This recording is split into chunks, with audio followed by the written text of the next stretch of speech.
Aprendo en casa.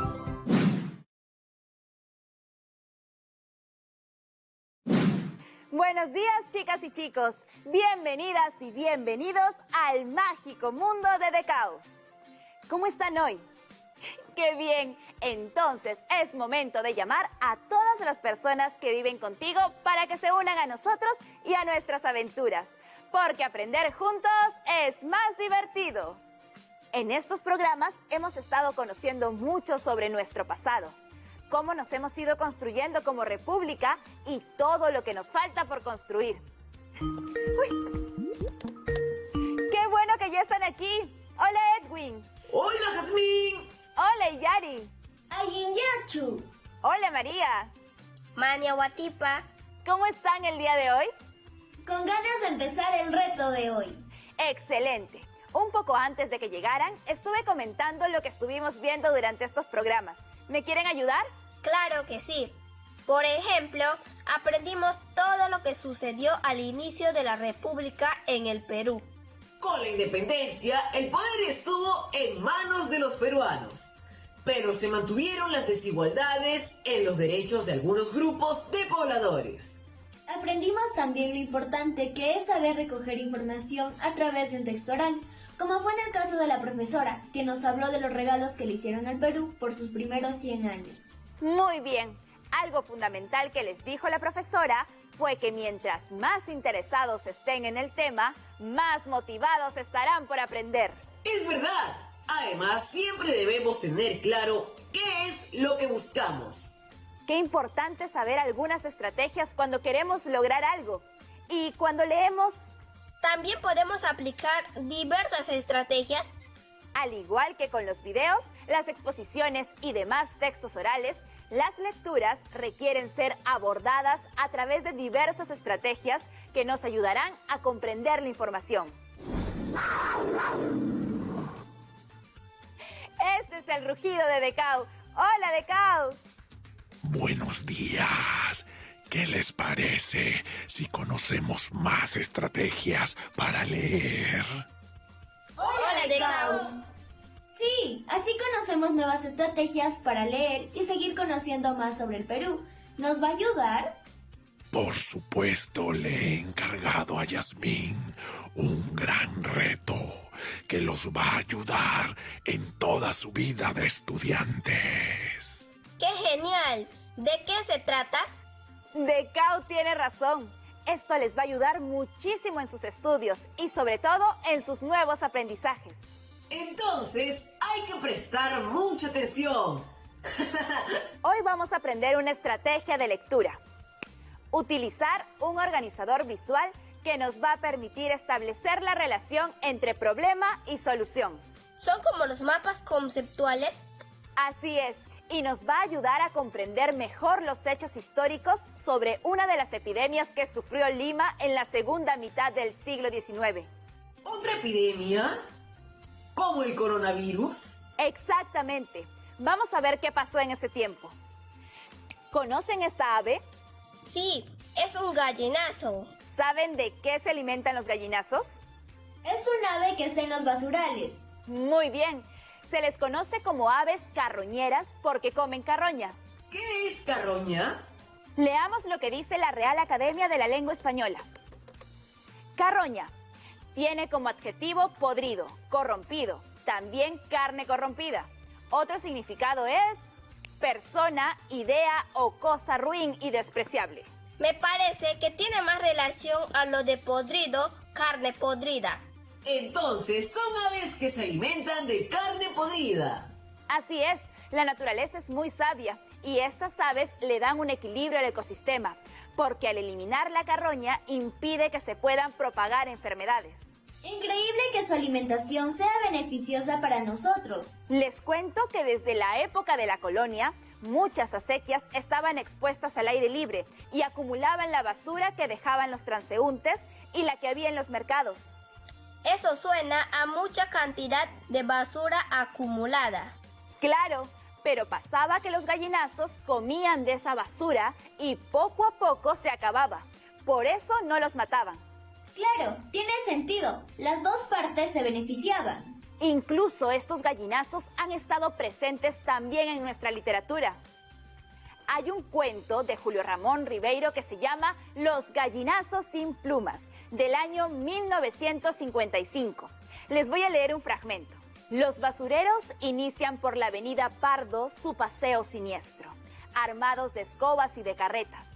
A esta hora se ve también obreros caminando hacia el tranvía, policías bostezando contra los árboles, canillitas morados de frío, sirvientas sacando los cubos de basura. A esta hora, por último, como a una especie de misteriosa consigna, aparecen los gallinazos sin plumas. ¿Pero a quiénes se refieren? Se refiere a los niños que, como si fuesen gallinazos, buscan entre la basura. Pero a diferencia de las aves en el cuento, ellos buscaban para alimentar al chancho que criaba su abuelo. ¡Qué curioso cuento! Voy a leerlo más tarde. También se publicó un cuento para niños llamado El señor gallinazo vuelve a Lima, de Sebastián Salazar Bondy, en el año 1961. Escuchen. El señor gallinazo volvió a Lima después de varios años de ausencia.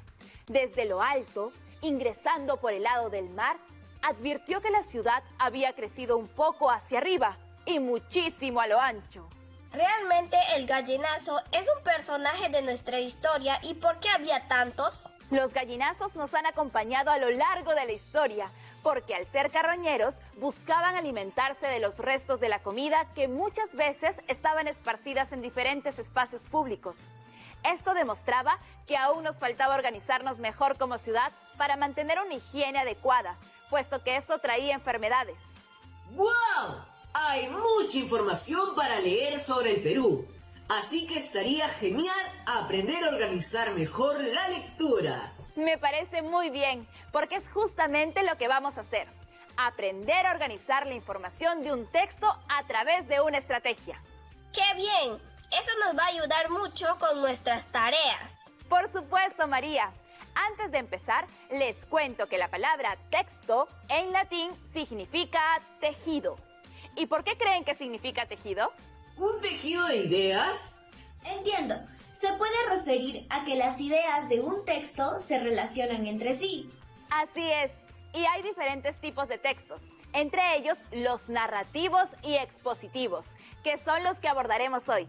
Textos narrativos, como los cuentos de Julio Ramón Ribeiro y Sebastián Salazar Bondy, donde nos narra una secuencia de hechos. Ese tipo de textos me entretienen bastante. Me gustan las historias. De eso se trata, que puedas entretenerte con los hechos que pasan los personajes. Por otro lado, los textos expositivos abordan de manera objetiva un asunto o tema. Por ejemplo, los que aparecen en revistas especializadas. Sí, muchas de ellas abordan investigaciones científicas o también los textos de historia que nos cuentan sobre los acontecimientos históricos de manera objetiva. A mí me gustan los textos especializados en plantas. Saco muy buena información para el cuidado de mis plantas. ¡Qué lindo, Iyari! Ojalá estén creciendo muy bien. Retomando lo del texto expositivo, es importante mencionar que las ideas dentro de él no tienen la misma relevancia. Hay ideas principales e ideas secundarias. La idea principal es la que presenta el contenido más importante. O sea, si la quitamos, todo lo demás no tendría sentido. Exactamente, Edwin. Muy bien. Los textos expositivos pueden tener diferente tipo de estructura. En este programa nos vamos a concentrar en aquellos que presentan un problema y plantean soluciones. Los textos expositivos con este tipo de esquema son aquellos donde se organiza la información en torno a la descripción de un problema y de sus soluciones. Muy interesante, Yasmín. Me gustaría leer algo sobre las epidemias. ¿Cómo se afrontaban estas situaciones antes? Yo creo que sería útil porque tendremos información de lo que pasó en el Perú en esos tiempos. ¡Perfecto! La vez pasada mi papá me mostró un texto de internet que hablaba sobre este tema de las epidemias. Y yo me quedé pensando qué tipo de epidemias o enfermedades habrá afrontado el país en el pasado. ¡Excelente! Justo eso vamos a hacer. vamos a conocer cuáles fueron las epidemias en la historia del Perú y cómo las fueron afrontando. Utilizaremos el organizador visual de problema y solución. No se vayan, ya volvemos con más de este reto. ¡Estamos de regreso! ¿Qué fue eso? Tranquilos, si ven en sus mesas, Decao ha colocado en sus manos un texto que les sorprenderá. Ahora cada uno va a ir leyendo una parte de ese texto. Presten mucha atención. Muy bien, yo empiezo. En la segunda mitad del siglo XIX hubo varias epidemias en el Perú. La de la fiebre amarilla y la del cólera fueron las más importantes. En 1868 fue la gran epidemia de Lima de la fiebre amarilla. Se contagiaron 10.000 personas y murieron 4.000 aproximadamente, es decir, se infectaron casi el 10% de los limeños y fallecieron el 4%. A mediados del siglo XIX, el gobierno central no se responsabilizaba de combatir las epidemias. Los que se preocupaban eran las municipalidades, las sociedades de beneficencia o las juntas de sanidad. Se creaban en tiempo de epidemias porque los hospitales no eran suficientes y servía para ayudar a los enfermos dándoles comida, medicina y alimentos. Había mucho atraso en los centros de salud, porque mantenían una organización de la época de la colonia. Eran espacios dirigidos por religiosos, donde básicamente se daba apoyo espiritual. El apoyo espiritual estaba por encima de lo científico. No había un sistema de recojo de basuras ni desinfección de espacios públicos.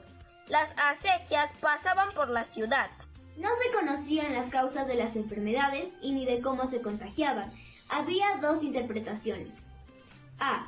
Creían que las epidemias eran consecuencia del vapor que producía un cuerpo enfermo o del olor que emitían la basura acumulada, los cuerpos que se descomponían y las aguas estancadas y que se transmiten por el aire.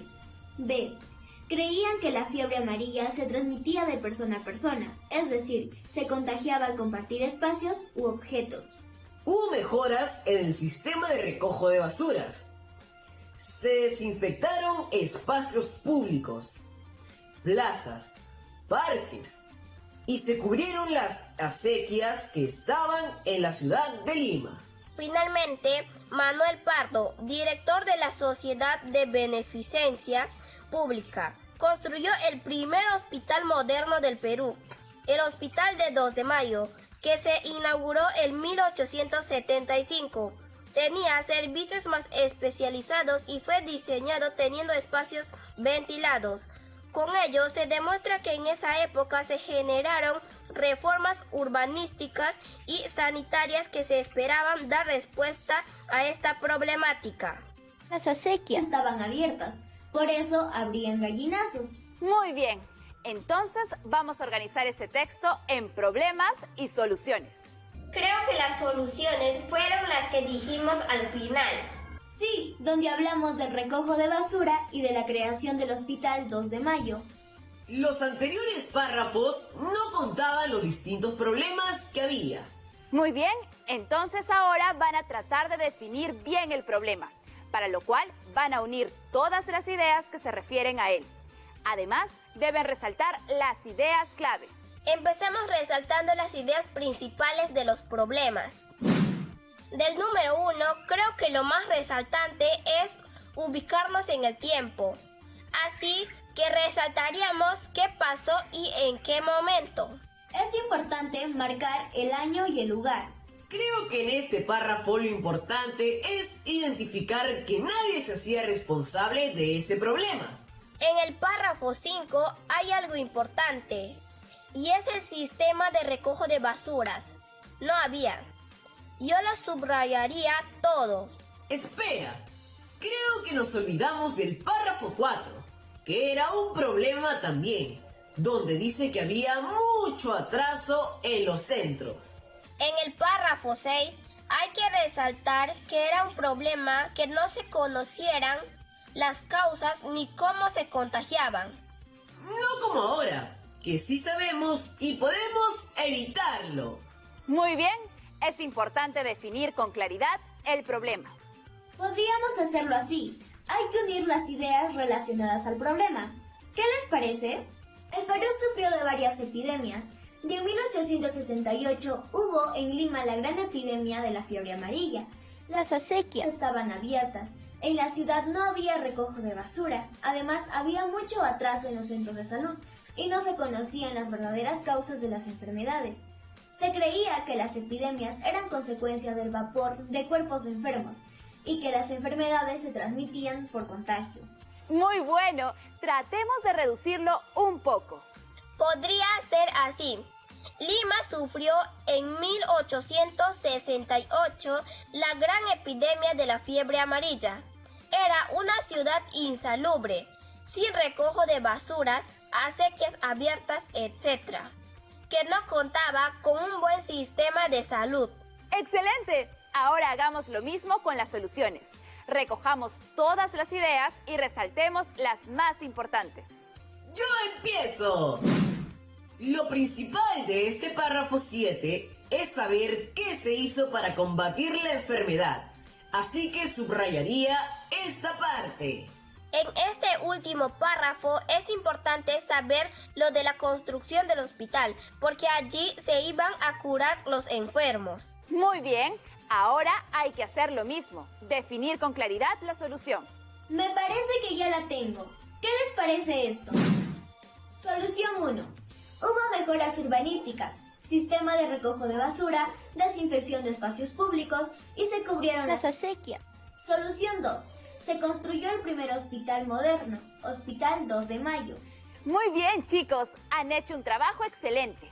Ya han encontrado la relación entre las ideas que habían en el texto y con este organizador visual han categorizado la información, identificando el problema y las soluciones.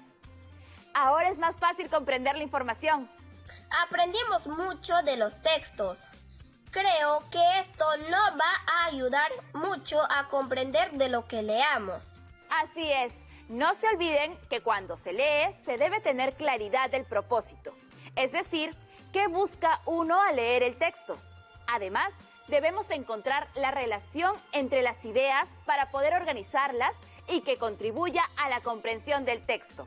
Nos pasó algo similar con el video de los obsequios de Lima. Sabíamos que buscábamos y así se nos hizo más fácil comprenderlo.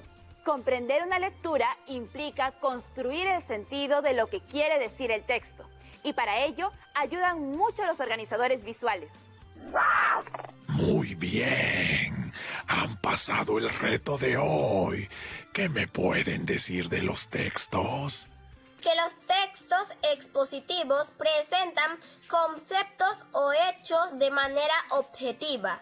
También que en estos textos encontramos ideas principales y secundarias.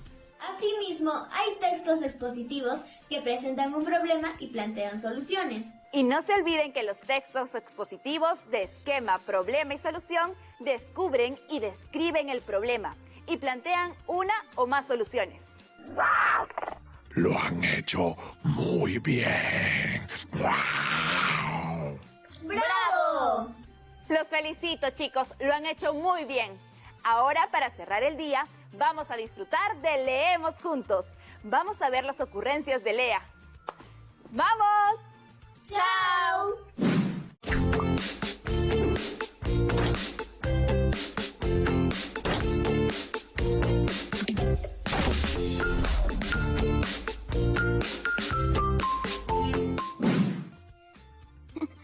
Hola, Paola.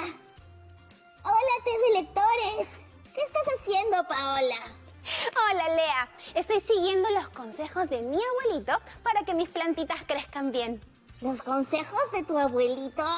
Así es, los consejos de mi abuelito. Uno de ellos dice que tengo que rociar mis plantas con agua y con ajo para que no se llenen de bichos.